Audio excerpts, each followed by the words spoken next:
military organization at IISS, the one who organizes dialogue every year. And he's also the editor of the Asia Pacific Regional Security Assessment. Prior to this, he was a senior fellow at IISS, the Kuan School of Public Policy. And before that as well, he's a fellow or a researcher at CSIS Indonesia. So he is a colleague of our dean, Pak Kuliser Monday. And he got a lot of research on military modernization and also Southeast Asia, regional architecture, and the likes of it. But today, Pak Evan will discuss with us how basically in November, the US will have definitely new president. It's either Kamala Harris or Donald Trump. How the new president will to some extent shape or shaping at least Southeast Asia regional architecture, and what kind of a policy direction that these two candidates will shape in relation to Southeast Asia. So without further ado, for the first session we have a 30 to 45 minutes presentation from Dr. Evan Laksmana, and after that we can open up discussion to talk about more on something that probably is not a kind of household yet. It's open-ended, the academic background is there. So please feel free to ask any other question related to US foreign policy direction, perhaps probably Southeast Asia regional architecture. Okay, without further ado, Pak Evan, please. Thank you, Faisal. Good afternoon, everyone. It's always a pleasure to be here. Sorry, just before I begin, did you say this was Chatham House? Chatham House. Not Chatham, okay. So I should be careful with what I say then. Okay, cool. Well, thank you. Thanks for having me. It's always a pleasure. And as I'll mention, when Philips asks you to do something, the answer is always yes. You don't say no to Philips. So here I am. But it's always a pleasure to be here. I'm glad that Philips takes the word a brown bag literally. Hopefully it's filled with good stuff. So today I've been asked to talk about US elections and what it means for Southeast Asia. Let me begin by saying, while Philips and I were both trained in the US, none of us are under any pretense that we're actual experts of American politics. It's a nightmare job these days, and it's a tough one. But let me start by saying, once we talk about US elections and Southeast Asia, I'll also be happy to take questions about other topics. See this as partly an Ask Me Anything question. I'll try my best to answer whatever questions you have. If it's not related to the US, if it's related about the region or about something else, I'll be happy to help. And I promise you, I won't take 30 minutes to say what I need to say. 30 minutes is way too long for this kind of back discussion. On the US elections, let me start by saying it doesn't matter who wins.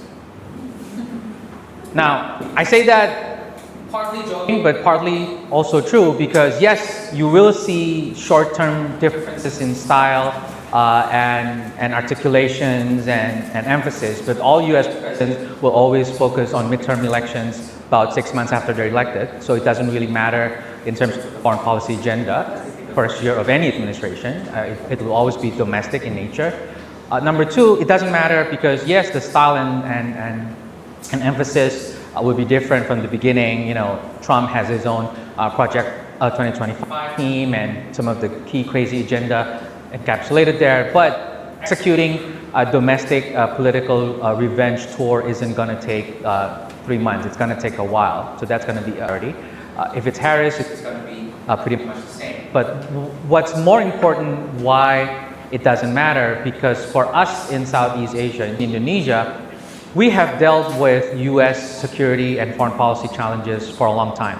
So the basic structural features that Southeast Asia and Indonesia has to be ready for is a lot more deeper than who wins the White House. So the first structural feature why it doesn't matter who wins is US-China competition. US-China competition is at a point of no return.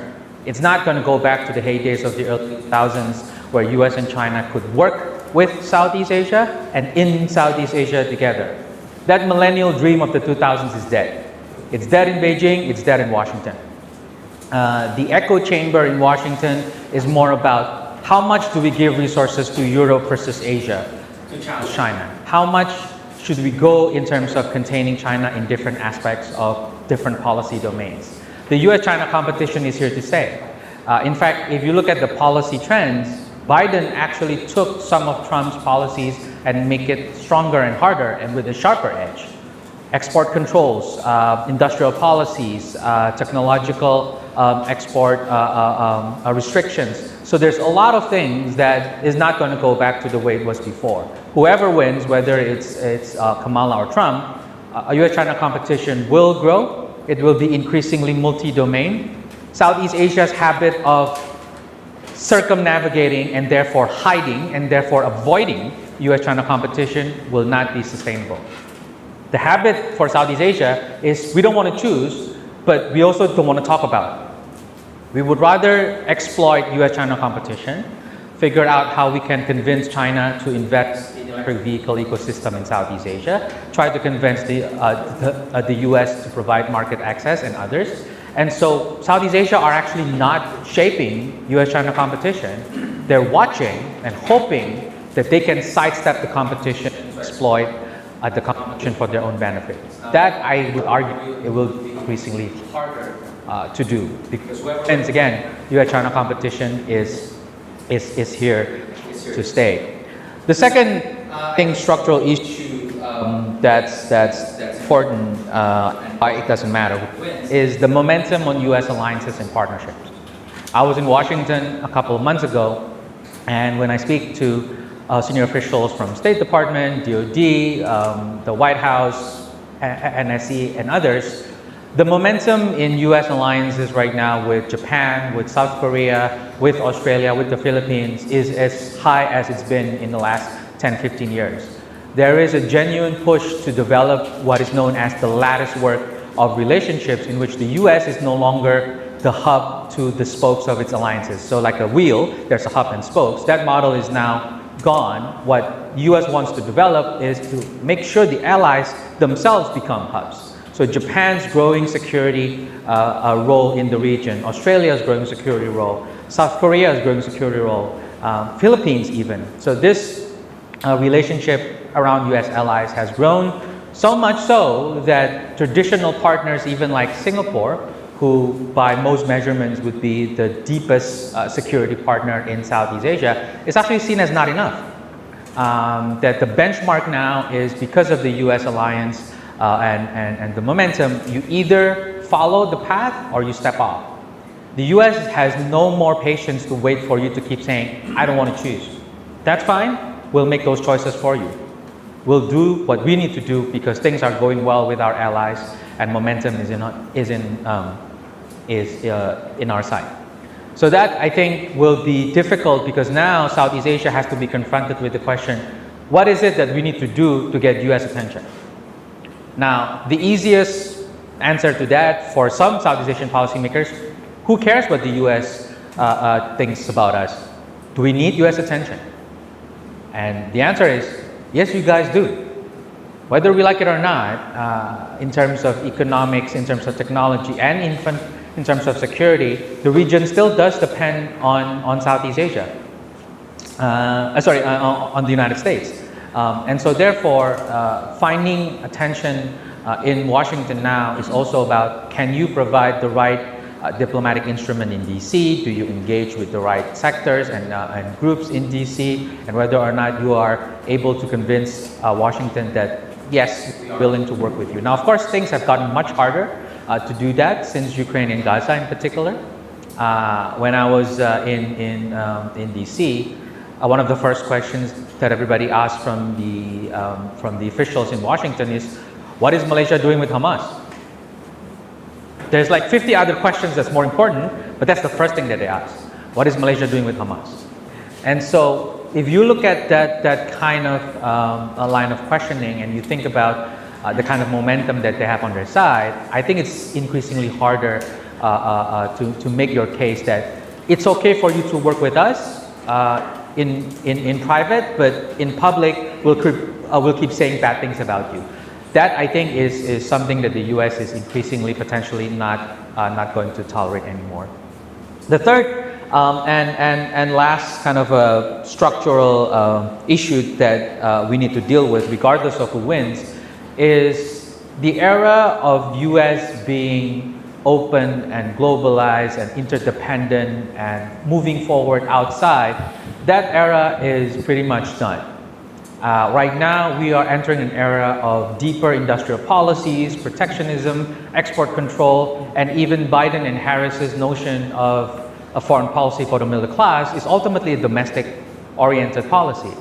The era of the US economy and political system and resources being drained to maintain global order will be increasingly harder to sustain. And this is why, if it's Kamala, if it's Trump, there will always be a pressure for Europe and NATO, for example, to step up defense spending. There's a reason why Japan has agreed to step up its defense spending for the next 5-10 years, regardless of who becomes US president. Same thing in South Korea, same thing with Australia. And so the trend of working with the United States under the pretense of we can get what we need from the Americans are committed to a globalized version of the world order, I think that part is increasingly harder to sustain. And so with these three structural features in mind, it will be a key challenge for the rest of the region, regardless of who wins. But now, if you look at from the other side, from Southeast Asia's perspective, is the region ready to confront these three challenges, regardless of who wins? And I would argue, no, we're not. We are absolutely far from ready. Policymakers across Southeast Asia tend to cling to this notion that as long as we are non-aligned, that's sufficient. As long as we are non-aligned, we'll keep being able to draw benefits from both sides. I think that's increasingly harder to do. Number two, policymakers' instincts in Southeast Asia to hide and not directly or indirectly shape US-China competition has, I think, will, for the foreseeable future, pose risk, both in terms of geotechnology, in terms of geoeconomics, as well as security and strategy. And so when I was in Malaysia, for example, last month, a high-ranking senior Malaysian official says, yes, things are so bad, look at what's happening to the Philippines, and so we are committed to put all of our eggs into the basket of assuring China that we're fine. So rather than investing in contingency planning, security thinking, new partnerships, diversity, some countries like Malaysia is prepared to say, let's make China happy towards us. That's also the kind of interesting thing that even Vietnam has no choice but to contemplate. Vietnam is probably the country in Southeast Asia that has the most acute threat environment vis-a-vis China. And it's the only country in Southeast Asia that's actually fought a war against both the United States and China within one generation. And so I think the region's thing to not talk about contingency planning, not to seriously address not their own strategic readiness, but also across the region is a challenge. And across Southeast Asia, what I've noticed in the last 6 months of travels across the region, everybody wants to do it their own way. So the Frank Sinatra doctrine of security policy is growing. I want to do it my own way. Yeah, I don't care what Vietnam is doing. I don't care what Philippines is doing. My way is better, so I'm going to do it my way. And so the gap in security relationships between different Southeast Asian establishments, particularly between a mainland and maritime Southeast Asia, and even between maritime Southeast Asian states themselves, I think is growing. This brings the question, I think, for Southeast Asia about the role of ASEAN. ASEAN, in theory, should be that main strategic platform, the main option for Southeast Asian states to respond to US-China competition, to regional security challenges like the South China Sea and others. What I would argue is that ASEAN is not it. ASEAN is it for other things, but is not it to deal with US-China competition. It's not it when it comes to a regional security flashpoint. So accepting ASEAN's potential and limitation is the first start of thinking through what are your options. And I think this is why in the last 10 years, whether you like it or not, Indonesia has been missing. Indonesia's leadership in ASEAN has been shallow, inconsistent, and it's not very deep. And so it's not a surprise that other countries are contemplating non-ASEAN options. Whether it's joining BRICS, whether it's OECD, whether it's other unilateral settings or even bilateral partnership, the ranking of ASEAN as the #1 policy response to strategic challenges, I think, has gone down in most Southeast Asian states. Ironically, it's only in Indonesia in which we are unable to come up with a non-ASEAN response. ASEAN has become a golden cage, in fact, for Indonesian foreign policy. What's the problem? ASEAN. South China Sea? ASEAN. US China? ASEAN. Somehow, Indonesia is unable to come up with non-ASEAN option for strategic and security challenges. Now, keeping in mind that Indonesia's policy ecosystem itself, I think in the last 10 years, has been severely fractured between sort of the more international economic wing of it, the more defense side of things, and the more traditional multilateral instincts, including ASEAN.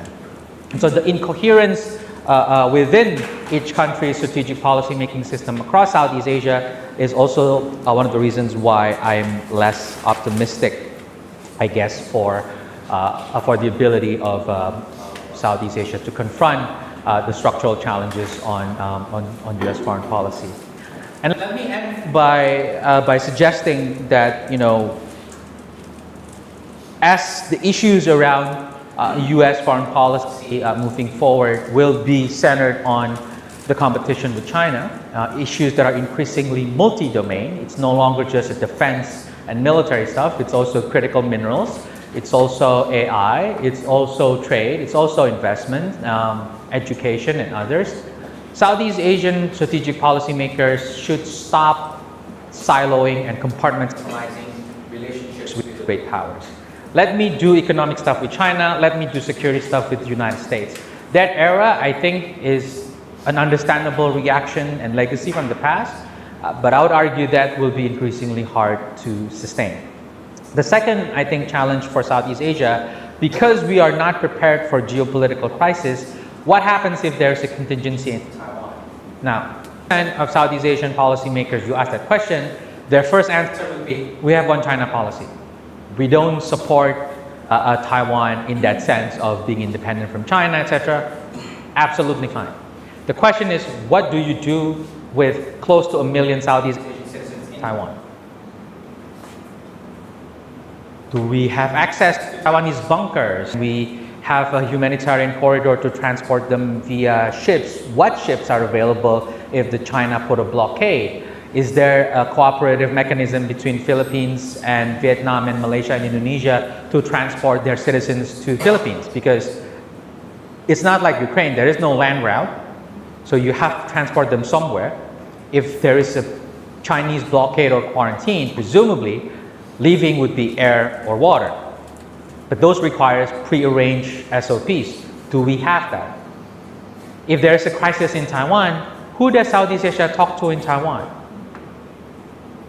There is no ASEAN-Taiwan forum. Our trade representatives in Taipei are actually that, trade people, and visa and consular people. There is no defense attachés in Taiwan from Southeast Asia. And so, with potential crisis brewing, whether it's in Taiwan or in the South China Sea, Southeast Asia need to start doing more stuff with each other a lot better and start investing in their collective capabilities and relationships, not just surrendering to the fate of, yes, US-China competition is here, there's nothing we can do about it, we're going to watch it, or at least we'll have relationships with the US or China. And that we sort of forget that the region is close to each other. And so this, I think, is a much more fundamental challenge for Southeast Asia than whether or not it's Trump versus Harris. Let me end there, and I'll open up to Q&A. Thank you so much. Give you a round of applause. It's a very succinct, but a lot of important insight, I think, on U.S.-China rivalry and how it affects Southeast Asia, and particularly Indonesia, perhaps. So I think I have a lot of questions to ask, but for that, let me open up a question session for all of you. Anyone who have a question? I think we can do it one-on-one, right? So there's a question, and then Evan will answer directly. Okay, please state your name and your affiliation, right? Sorry. Hello. Yeah. Sorry, can I ask some bottled water? Thank you. Please go ahead. Hi, my name is Yusha. I'm a PhD student in political science. That's very interesting arguments that you have brought. My question is, not only Indonesia, in this year we also have new president, Prabowo Subianto. Given your argument about the urgency to choose sides, what do you think Prabowo will act given the urgency of this geopolitical issue and Indonesian foreign policy of the active? And two, in your opinion, how can he, as a president, safely navigate this issue? That's all. Thank you. Obviously, there's a lot of layer to Prabowo's planning and policy parameters and all of that. Most of which I can speak publicly since it's being recorded. So we can talk more about that later on. But there's number one, a lot of misconception of what is bebas aktif. Bebas aktif is not neutrality. Bebas aktif is also not non-alignment. I think it's a misconception. For example, but I remember participating in a debate during the campaign with some folks where it's a question mark whether Israel-Palestine is in Indonesia's strategic interest as opposed to a domestic political interest. And so a hard-nosed understanding of Indonesia's strategic interest, I think, has to come much sooner. And I think when it comes to the socialization of independent and active, alignment, all of that, I think it's safe to say that that fits within Prabowo's foreign policy instincts. I think his travel schedule over the last few months should tell you that. I think it will be hard to get Prabowo to fundamentally and publicly distance Indonesia from one country without good reason and all of that. But I worry whether or not the policy infrastructure supports that, right? Because it's one thing for you to be a foreign supports that, right? Because it's one thing for you to be a foreign engage and have good relationship with everyone. It's another to follow up on it. A foreign policy infrastructure, strategy, policy planning process that's not just about travel schedule. And I think this is the challenge. With Prabowo's energy, with Prabowo's foreign policy instincts, will Indonesia develop the foreign policy strategy and infrastructure to make it work and not just to sort of rely on his personal touch, his personal relationships, and his personal visits. So I think that is the first big question mark moving forward. The second issue when it comes to great powers is that it's not just US and China now. With Ukraine, you have additional fault lines like Russia. Vietnam is a good example where probably Vietnam is the only country in which it's not a country of strategic power relationship is wider than just US and China. The relationship that's required to maintain stability on that front, I think, is increasingly harder. The third, I think, challenge would be ASEAN, because I worry if there is a conflation between ASEAN as a grouping and its multilateral mechanisms, its East Asia Summit, ASEAN Regional Forum, etc., and there are about 1,200 meetings a year versus individual Southeast Asian states. Doing stuff with Vietnam is not doing stuff with ASEAN. Doing stuff with Malaysia is not doing stuff with ASEAN. And vice versa. Successfully having and organizing East Asia Summit is not the same as improving a relationship on Myanmar, on Thailand, on Vietnam, and others. So separating individual Southeast Asian states' relationship plus ASEAN, I think, will be a challenge.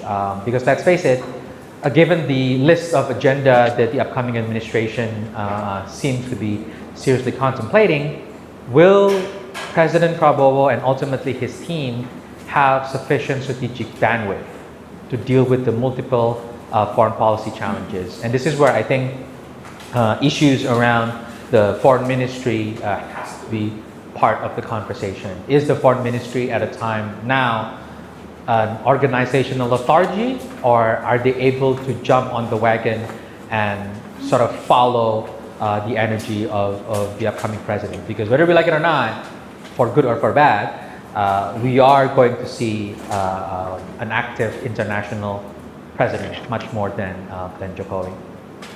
Okay, any follow-up question? Okay, moving forward. Yeah, please state your name. Or perhaps there is a woman who will ask first. Okay, let's go on.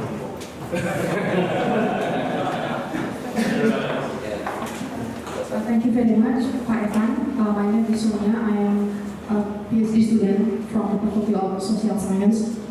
My question, would it be better, if I am not mistaken, EU has a foreign policy for its member state.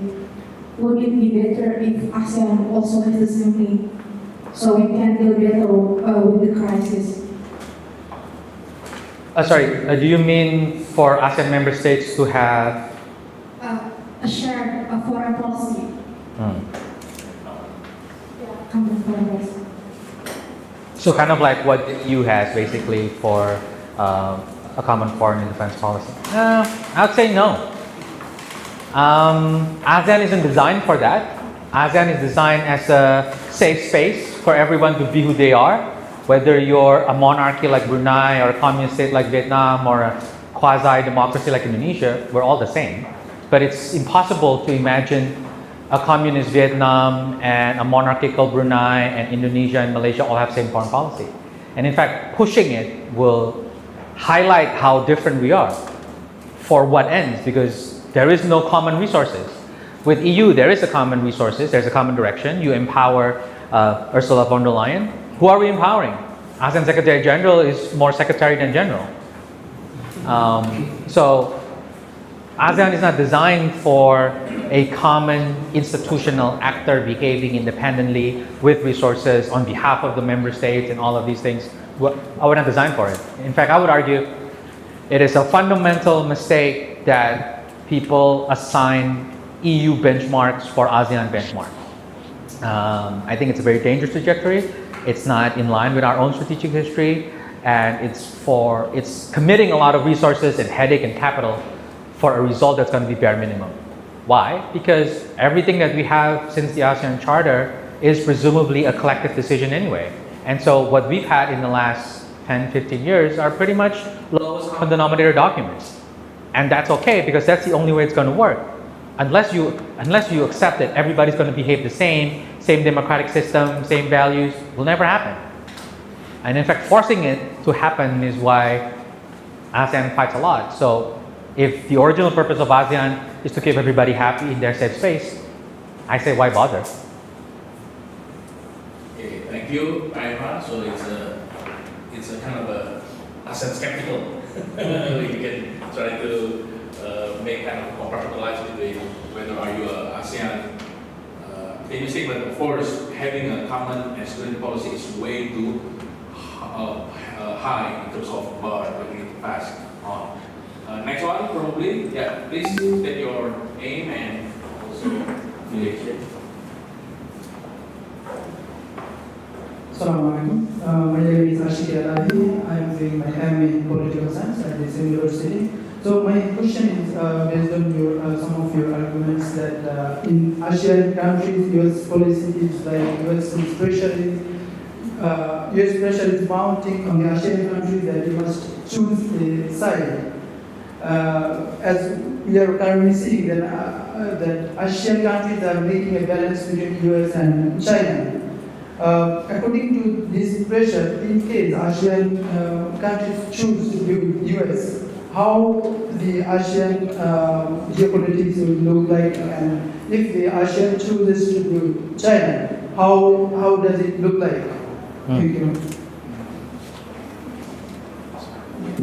I think if you look at history, particularly during the Cold War, of course, the example of a region divided between communist and free world is a strong term, but for a second, let's assume it's the West versus East or democracy versus communism in Southeast Asia. Those are bad labels, but for argument's sake, let's assume that's the case. The division across Southeast Asia was not good. right? The kinds of intra-regional conflicts and war was part of the reason why we had ASEAN. Sure, at the beginning it was a challenge because we didn't really incorporate all of the members. So Vietnam and Cambodia, Myanmar, Laos only happened pretty much in the 90s. But if we are to revert back to that era of a bifurcation across the region in Southeast Asia between a set of countries that falls under, a Pax Americana and the other side, Pax Sinica, I think we are going to see a repeat of some of those division and tension. The issue, I think, is whether or not we can get away with it again as we did for much of the Cold War. Given the weakening state of ASEAN, so I should be clear, I'm not an ASEAN skeptic. I'm a loving critic of ASEAN. I criticize because I love ASEAN. I want it to be better. And not take ASEAN for granted by saying, as long as we have ASEAN, things are enough. Because that argument presumes ASEAN is this magical entity that's doing stuff and talking to people. It's not. ASEAN is a leaders-led group. So don't get the leaders off the hook. They have to lead ASEAN. They have to do stuff. And so the only way to prevent that future bifurcation is that, are you going to make choices ignoring ASEAN as an option and therefore focus on your specific set of interests with US and China in whichever way you want to go?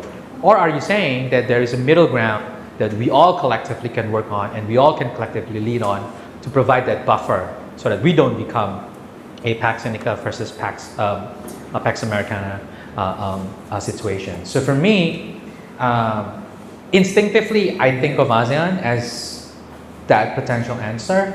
But in the absence of genuine leadership, leadership is not chairmanship. We now depend on the ASEAN chairs as if you're not chair, you can't do anything. That Indonesia takes a backseat to Laos and Brunei and Cambodia, for me is kind of like, if Indonesia claims to be a leader, does it matter who's the chair of ASEAN? The problem is we reached the point where ASEAN is now overly bureaucratized that it does matter who the chairmanship is. And so for me, that sense of leadership unfortunately does fall under Indonesia's shoulder. And I'm not sure yet that there is a realization among our political leaders that because it falls on us, we have to take it seriously, invest seriously, commit seriously to it, and fix it rather than complaining about how slow it is. We've all been in ASEAN meetings. I've been. It's super boring. I get it. But it has certain values because of the way it's been designed, coming out of that strong bifurcation during the Cold War. So yeah, I do worry of that future bifurcation. But I'm also not convinced that we have sufficiently committed ourselves into coming up with an alternative. A Pax ASEANA sounds good on paper, hasn't really existed yet. Great. Yeah. Let's move on to Parish. Please go ahead. Yeah. Can I just, before I ask my question, in a way my question was asked just now, but you talk about this rivalry between democracy and communism. I think it's important to remember that for all intents and purposes, China today, in terms of its diplomacy and its activities internationally, is a capitalist state. Yeah, so it's two rival capitalisms that we're talking about here. And this is not the Cold War. Yeah, China's not exporting Mao today. It's exporting cement and bridges and ports. But let's put ourselves in a situation, say 5 years or even 2 years from now, and we've already taken sides. We've already taken sides. Half of ASEAN has said, okay, that's it. We want your investment, we go with China. The other half says we can't afford to lose the security umbrella, we go with America. So ASEAN is divided. Now in a situation like that, my question is, taking into account, and I appreciate your point about ASEAN not being the EU. ASEAN was never meant to be something like the EU. Would it still be possible for the states within ASEAN to maintain some semblance of normative conduct the way we have, even though we are now divided into two hegemonic blocs? So half of us are in Washington's pocket, the other half of us are in Beijing's pocket, but we still need to trade and we still need to move. We've made enormous advances in terms of simple things like mobility of Southeast Asians within Southeast Asia. I don't see that coming to an end. Yeah, just because our region is carved up. It's not as if we are not going to further enhance mobility of Southeast Asians, educational opportunities for Southeast Asians. So let's just future think here for a while. What do you think is going to look like? So we are, I think, in the middle of a trend right now. The trend isn't over. The trend can still go back or not. But I'm of the view that it's a point of no return in terms of U.S.-China competition. Managing competition for as long as possible seems harder now to justify domestically in DC and certainly in Beijing. So the trajectory of Asian competition, I think, we're in the middle of it. The catalyst about whether or not, if you do stuff with China, you're not getting access to my market. If you do training exercise with the US, you're not getting past our borders. And so we haven't reached that point, but we've seen bits and pieces of it. We've seen this in critical mineral stuff. The way that Washington is concerned that some of China's green products, whether it's solar panels and others, are being washed through Southeast Asia for further export to America is coming to an end. I think Washington is catching on, right? Like, well, actually, you say this is from Malaysia or Thailand, Indonesia, it's actually Chinese goods, so maybe we shouldn't let you in. So that era, I think, we start to see pieces of it. So we haven't seen the catalyst, which I would venture would come in a breaking point over a conflict. Before Ukraine and Gaza, a lot of people would argue that breaking point is going to be over Taiwan, because I think South China Sea is lost to the Chinese anyway. But Taiwan, I think if Taiwan is lost, then Japan is lost, then all American security presence in Asia is done. And so Taiwan is a higher stake problem. Now, the challenge is whether or not China also gets blamed now for Ukraine. Will China get blamed as well for its support for Iran and others? So this sort of branching out of the challenge on China or putting China as the disrupting force, I think might slow down that timeline and therefore make Taiwan perhaps a few years down the line. But in a system that is the CCP now under Xi Jinping, if Xi Jinping wakes up one day, has a bad headache and decides to go to Taiwan, we can't really stop him. But my sense is that we won't reach the point where the region really cannot do stuff together with US and China, and it is the point where it will be split. You really probably can get away with doing stuff with both. But if there is a conflict, there is a breaking point in Taiwan, then I think it will be almost impossible to control for two things. Number one, the dynamics of escalation in Taiwan with US and China. No wargaming, no defense analysts, no military planners I've heard or spoke to says we absolutely cannot rule out nuclear escalation. Nobody can say that because the closeness of Taiwan to mainland, some of the way that the war planning is being developed, nuclear escalation is not something that they can rule out. The second point is, again, in terms of economic impacts and investments and stuff, the cost will be so high that it's impossible for us to do business as usual for Southeast Asia and certainly beyond Southeast Asia. So when that time comes, I hope Southeast Asia has some contingency thinking and planning as opposed to praying that we don't see war, because as we all know, praying isn't really strategy. Yeah, please. Sorry, I take your point, but my question was, in the event that we have a split, half of ASEAN, US, half of ASEAN, China, my question is, do you think that intra-ASEAN, legal developments, all these old norms that we've established, can that still continue? Do you think that we will still see ASEAN working together to improve things like migration, education, healthcare. Right, sorry, I missed that point.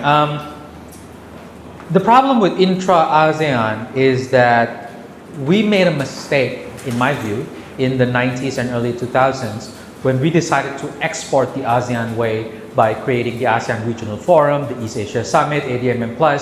I think it was too fast and too furious. We literally just got Cambodia, Myanmar, Laos, Vietnam, what, 5, 6, 7 years at that point in time? And so there is no intra-ASEAN integration yet at that point. But then in 2003 and onwards, we now pretend like we can now do this while our energy is actually split with East Asia Summit and others. So that, I think, is the first issue. Second, economically, intra-ASEAN economic engagement actually declined.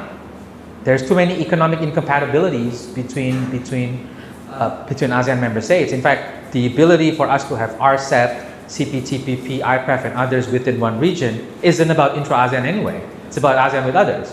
And the ASEAN-China FTA, why it keeps being renegotiated until 3.0 version now is precisely because of that, right? And so I wonder if we assume the world is split and ASEAN is also split. If you add that fault line into intra-ASEAN relationship, I think it's going to get worse because ultimately the persistence of historical bilateral irritants also has to go away. I went to the Philippines 2 months ago, and their defense people still says, "But Sabah is ours." Well, you know, are you sure you want to go down that route, right? And so it's the same thing with Cambodia and Vietnam and Laos. It's the same thing with Indonesia and Malaysia, with Philippines and Malaysia, Vietnam and the rest of mainland Southeast. So with the presence of bilateral irritants not gone, intra-ASEAN integration actually happens very unequal and bits and pieces. Economic incompatibilities are high. Social movement is not multi-directional. Like most people in Southeast Asia would want to move to Singapore, but do you see a long line of people moving to Myanmar? Right? So intra-ASEAN is unequal at best from a mobility standpoint. Security standpoint, I think is probably there's some resemblance of good news, just because I think intra-ASEAN security engagement has been pretty strong. It's a bit more practical, and we've been doing this over and over, particularly between the mainland Southeast Asian states. But even then, I'm not convinced because ultimately, intra-ASEAN relationship has centered on improving bilateral irritants and bilateral issues like between Singapore and Malaysia, between Singapore and Indonesia. The focus has been on bilateral. What happens if the question isn't bilateral? What happens if the question is regional order? And if there is a conflict, I'm not convinced Singapore's position will be, or Philippines for that matter. So it's untested, we don't know, it's speculative, but my sense is it'll be harder for intra-ASEAN to be improved in that. Thank you, Evan. Next, probably before going to faculty members, we can ask students to ask. So one, and then anyone else? Okay, let's go with Kuan first, yeah. Then This one, and I joined from Vietnam. I'm also an MA student in law school, political science. I would like to ask you that I know that we talk a lot about, and you have just talked a lot about your features in the ASEAN collectively in dealing with the situation that we are having now in the regional order. But I would like to ask that if there is a change in the foreign policy approach of Vietnam, more active member in promoting a more consolidated ASEAN way. Would it be enough to create a new political momentum that is significant enough for the ASEAN to collectively deal with the current situation, with the current regional situation? For example, like Vietnam can become a more active member and collaborating with countries, with leading ASEAN countries like Indonesia in consolidating the group. And would that be enough for us to maintain our political autonomy without dividing the group? Thank you. Thank you for that question. Let me start with the end of your comment, which is autonomy. Everybody says strategic autonomy, right? Europe, Southeast Asia. Everybody says it. What do they do about it? Asserting autonomy is not the same as sustaining autonomy. And so it's easy to say, I'm doing stuff with Russia as well as with China because autonomy. Now, yes, in some sense that's true. It is up to you, not you, but like us to make a choice. Yes, of course, making choices can be one sign of autonomy. But when you unpack that concept of autonomy and you look at the environment, I think it gets a lot more complicated. So let me take that point on Vietnam. I think certainly Vietnam and Indonesia are perhaps the two, for lack of better terms, contending hegemon of Southeast Asia. They both feel they have leadership aspirations across the regions in different ways, in different domains, but different historical trajectories. So in mainland Southeast Asia, sure, I can see Vietnam being that leader, and I think certainly within the context of nobody in Southeast Asia is going to worry that Vietnam will follow Pax Seneca, right? I think that's pretty safe. The issue, I think, is, well, hopefully with the transition happening in Hanoi, hopefully things will stabilize.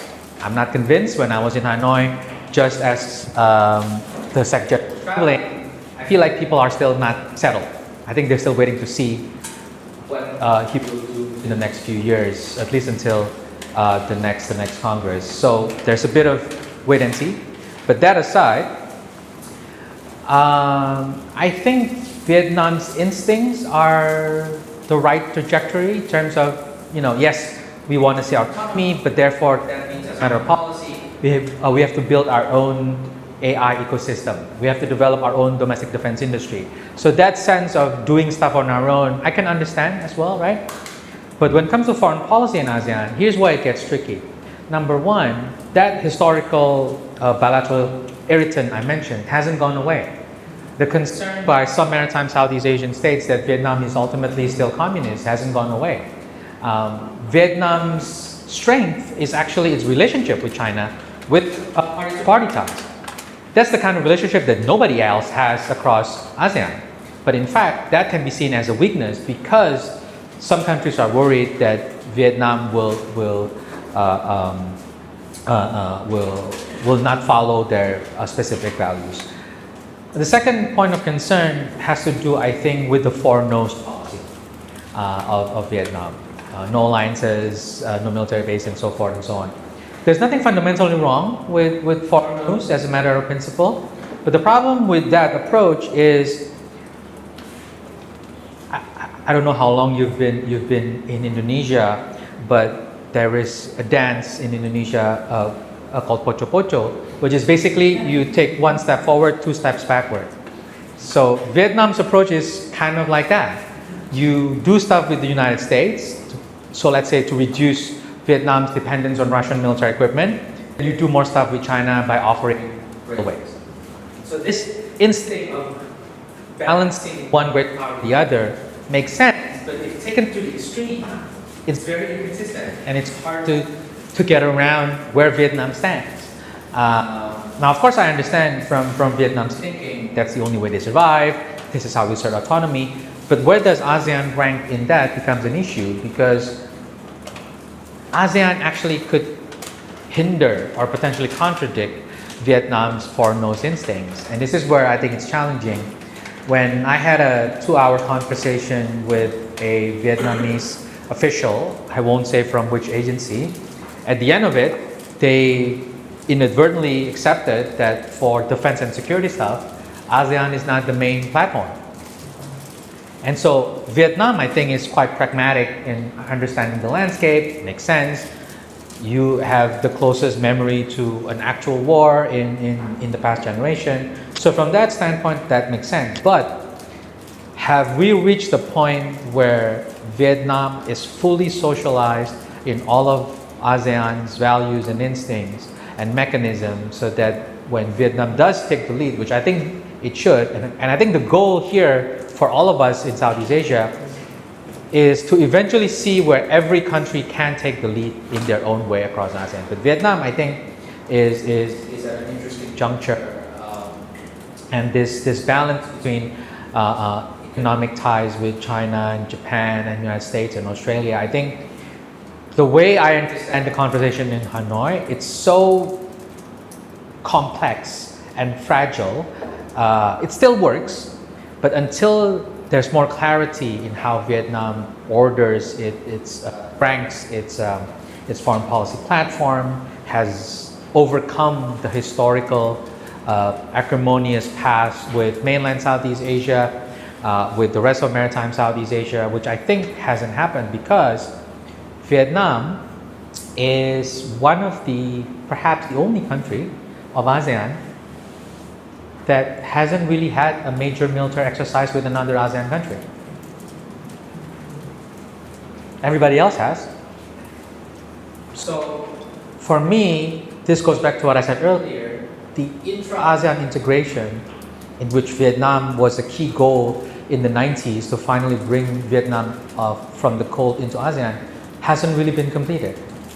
And so this will take more time. But yes, to take the long answer short, absolutely, I think Vietnam should take the lead for ASEAN. But how and how fast and to what extent, I think remains a question.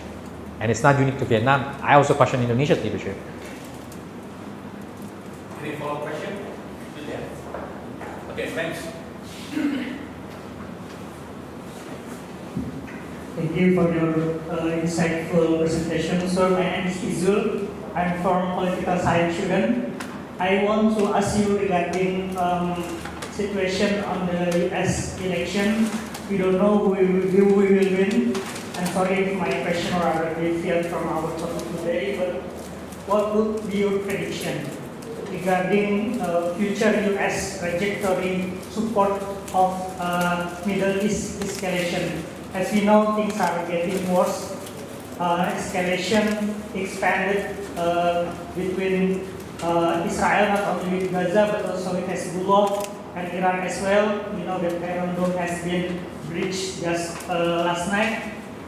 Do you think that, I don't know who will win, but we don't hope that actually, will it worsen the situation in Middle East? Because the situation right now, Biden administration is very careful at doing standpoint towards Middle East situation. Thank you. I think nobody knows the answer to that question. Because I think the issue with Israel, Palestine, Israel and Iran and Hezbollah right now, let's assume for a second that's the problem and not just what's happening in Gaza. The problem is, how much influence does America actually have over Bibi? I think the answer to that question isn't as straightforward as one might think. If I would say half of Washington believes that Washington actually has the leverage to pressure Israel into doing X, Y, and Z, they still can't do it without pressuring Bibi. The filter is Bibi, right? Unless there's some miracle and Bibi calls for an early election, whatever, the new mandate, whatever, I think it'll be hard. But right now, what's happening works in Bibi's favor.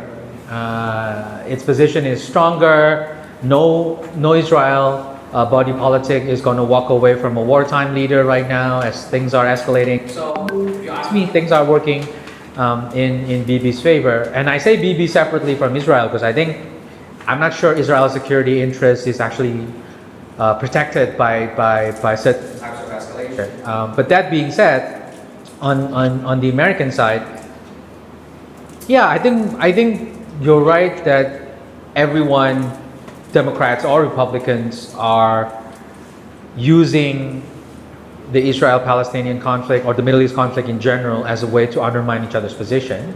So it is a political football in that sense. Which ones are genuine geopolitical concerns versus domestic political concerns are not entirely clear to me. The thing with Trump is he prides himself in deal making. He tried to do that with the North Koreans, and are we convinced that Trump won't try to attempt some sort of major peace deal? He might, but I doubt the relationship and the net is there after October 7th. It's just things are very different, and I think American society is much more polarized because of the conflict than ever before. So it's not as straightforward.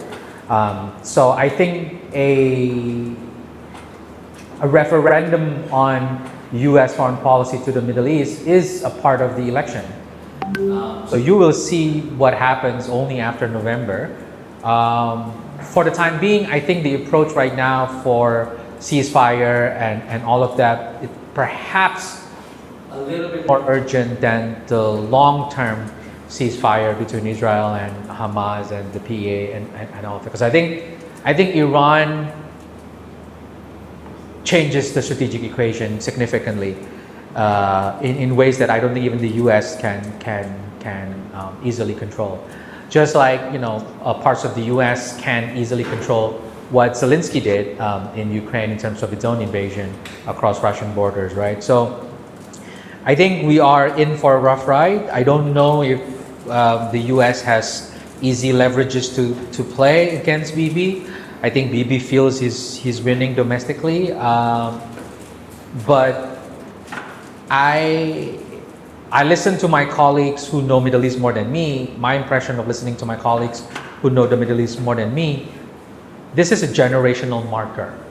The conflict itself in Gaza, but also more broadly, it's a generational marker. So even if things are solved tomorrow, the ramifications will last longer than ever before. So this is almost as profound as 1967. So whatever the consequences are, whoever wins, I think we still have to be ready for it. And as Southeast Asia, pretty sure we're not. Okay, great. Probably Pak Edi, you have a question? Please. Thank you. My name is Edi Hala. I am a post fellow, and I'm also a lecturer at the International Relations Department, University of Jember.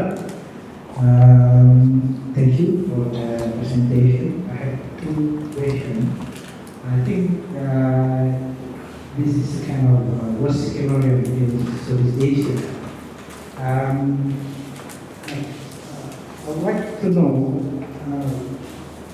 in the past, we know the conflict between the US and Soviet Union was about ideological conflict, and there was a war between US and Soviet allies. To what extent the current conflict, which one is more difficult? We have Cold War in the past, and now I'm not really sure what is the reason behind the conflict. I think you said that there is no way back. So that's the first question. The second one, there is still optimistic view regarding the policy of Southeast Asian countries. There's a concept like a 18 policy, for example. And there's still space for ASEAN countries to maneuver with activities to compete to these two big power. So, what do you think of this concept? How long the ASEAN country can do the fixed policy? Thank you, Pak, for that question. Let me start with the Cold War part first. I think Cold War is a lot more dangerous. I think the way the world was on constant brink of nuclear war was a lot more serious. I think people from that generation learning to duck and cover is a lot more pervasive than today. So the threat of nuclear war, the tripwires all over the world, whether it's in, I think was certainly a lot more dangerous.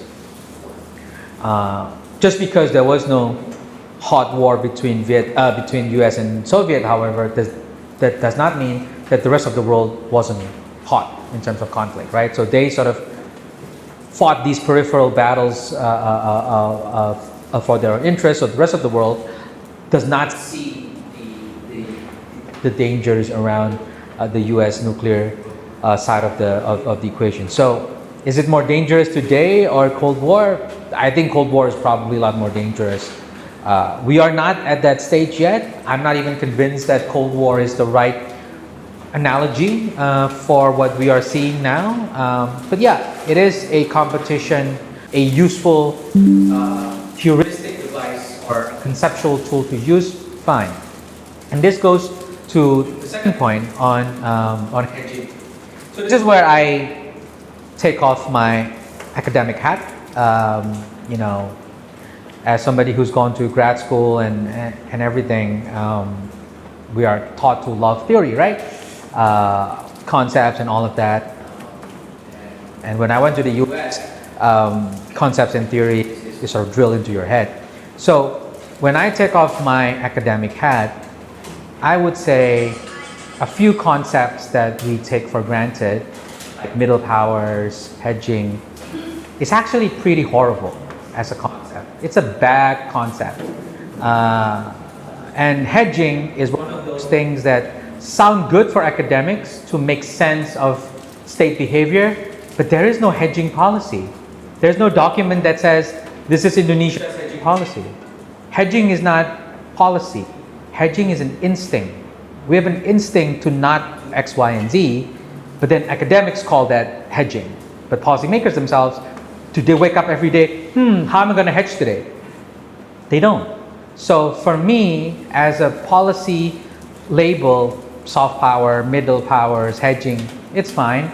We'll use it all the time, no matter how horrible the concepts are, and undefined and not really driving the thinking. But the worry for me is that hedging becomes an excuse to not do anything. Inaction is hedging. Not choosing is hedging. Doing stuff with both is also hedging. So if it's everything, then what is hedging? So for me, as a tool of analysis, I can understand the utility of hedging, but as a policy construct, as a policy driver, I would say hedging is a lot closer to an instinct that comes from history, policymakers' experience, etc. The kind of socialization of certain terms, like data update, for example. Sure, you can feel that instinct in the minds of policymakers, but it is definitely not policy. If it is a strategy, it's a bad one, because there is no outcome other than no conflict, right? So for me, I would be careful in terms of thinking of academic constructs as transported into policy debates as if they're one and the same, and I just don't think it's the same. Just like, for example, everyone still talks about middle power as a debate, as a policy construct, but if you put back the academic hat, middle to what? Power to do what? That's an unresolvable question. Both middle and power are the most nebulous concepts in political science.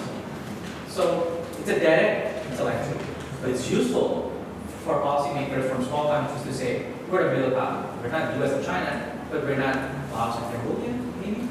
But it's useless as a concept. So for me, I guess this speaks to the broader point about Cold War framing. I think there are conceptual lessons from that era that I think may sound like it's useful, whether it's containment, whether it's Cold War, whether it's bipolarity, balance of power, etc. But there are limits to those concepts once you put them into an actual conversation with various policymakers. Okay, thank you. So we have 10 minutes left. So is there any questions so far? Okay, one more question here. Please.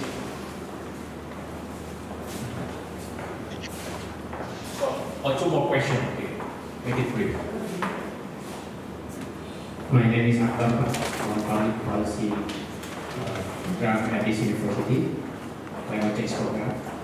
Frankly speaking, this morning, I'm closely watching the vice presidential debate, the CSIS to Argentina, both the vice president between the Lone Wolves and also the G defense put the foreign policy affairs on the table.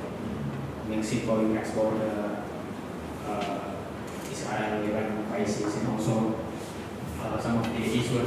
in regards to the regional model of ever like debating each other in regards how Democrat and the Republic ahead of the US election in November. So to the best of your opinion, do you have any argument about to what extent US domestic policy will leverage or influence their commitment to the climate? Because in 2015, they are not ratified this Paris Agreement. In 2020, they are not ratified, in my opinion. Correct me if I'm not. In 2020, they are not ratified, but the Joe Biden administration provides several instruments to become a party again in 2020. Now, to the best of your opinion, how can the US political domestic influence, especially when it comes to the region of Southeast Asian nations? Thank you. So, want to take a second?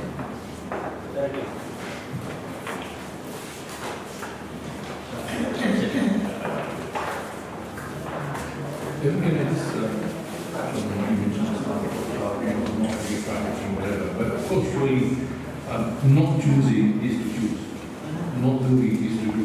And I think what you're trying to say is that the US will not tolerate anymore, or US policymakers will not tolerate people not choosing to choose, or not doing to do.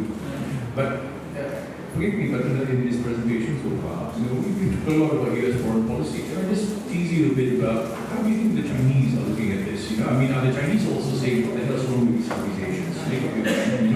And will the Chinese also, you think, in time, be as demanding and belligerent as if you have to choose now, because we're not going to wait anymore?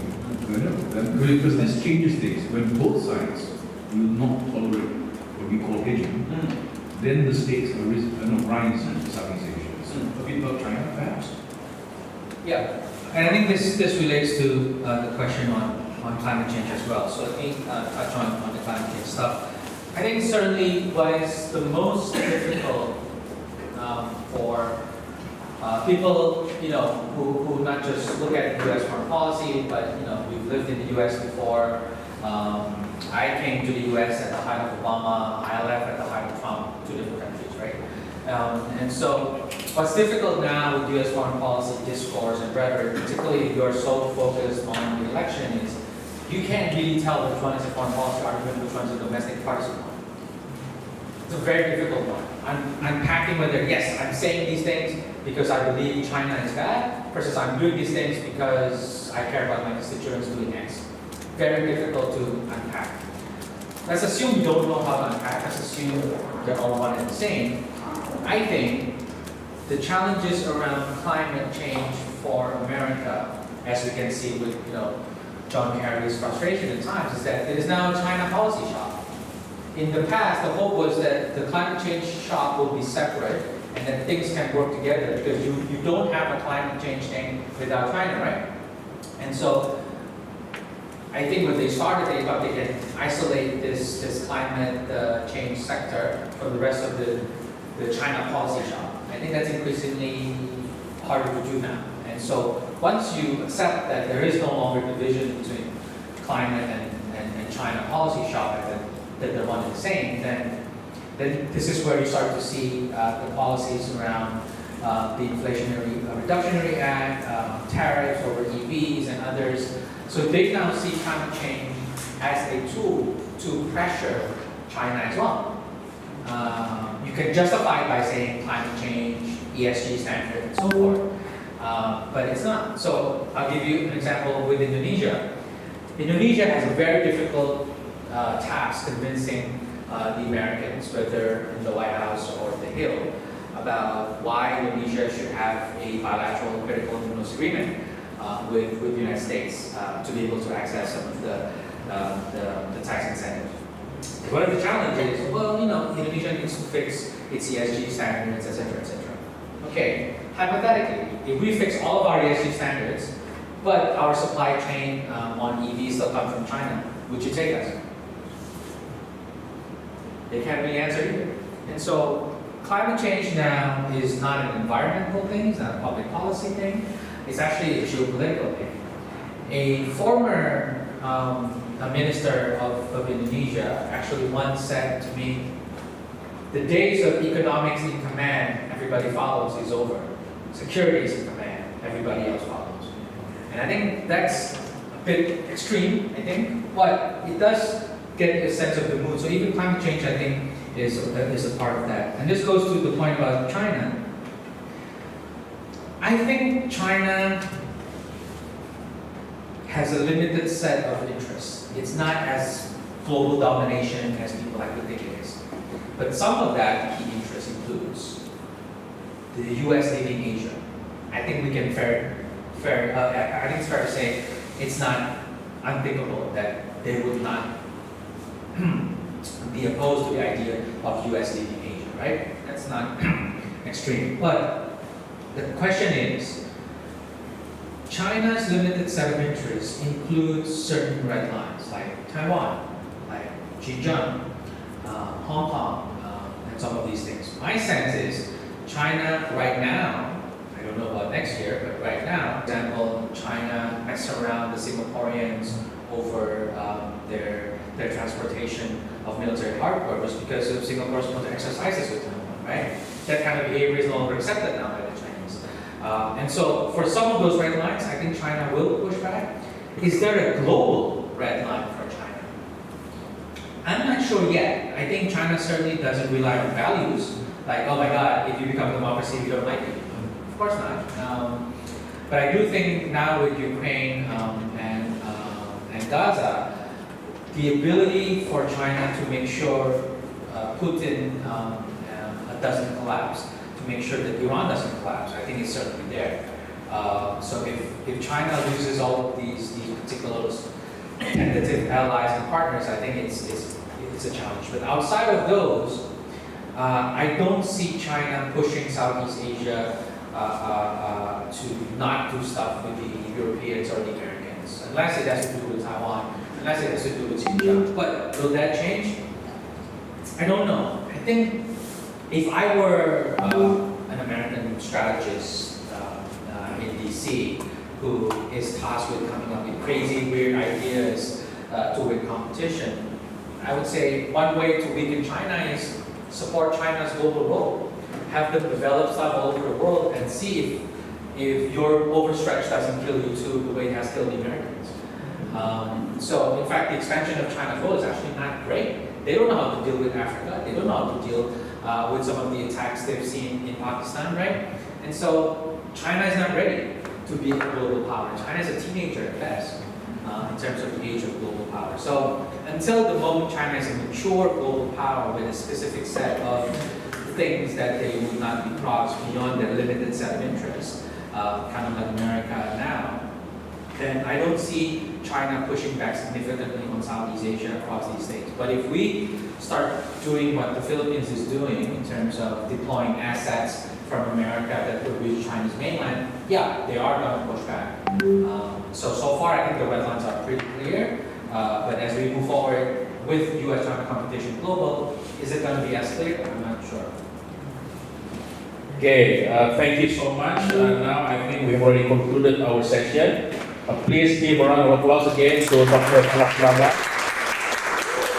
On behalf of our police community, the dean, I would like to extend my deepest gratitude to you having been here, and then we do hope this is not going to be your last time. It's going to be first, but hopefully next time around, so you be in Indonesia, we can always welcome you in this university. I think before we really conclude this, it will not be, conclude without any photos. So please, ladies and gentlemen, let's put our Brownbag and then come here all together and have a group session photo with Taiwan. Sorry, before I go, I have to give this to you. Okay.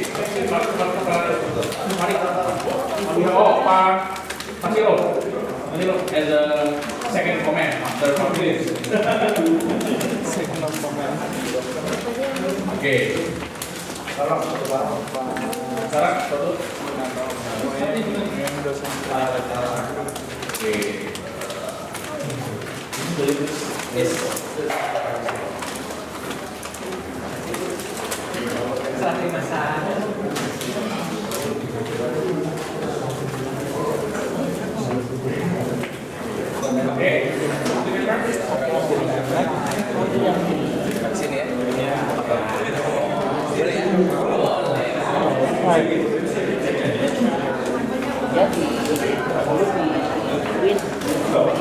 Alif, saya coba,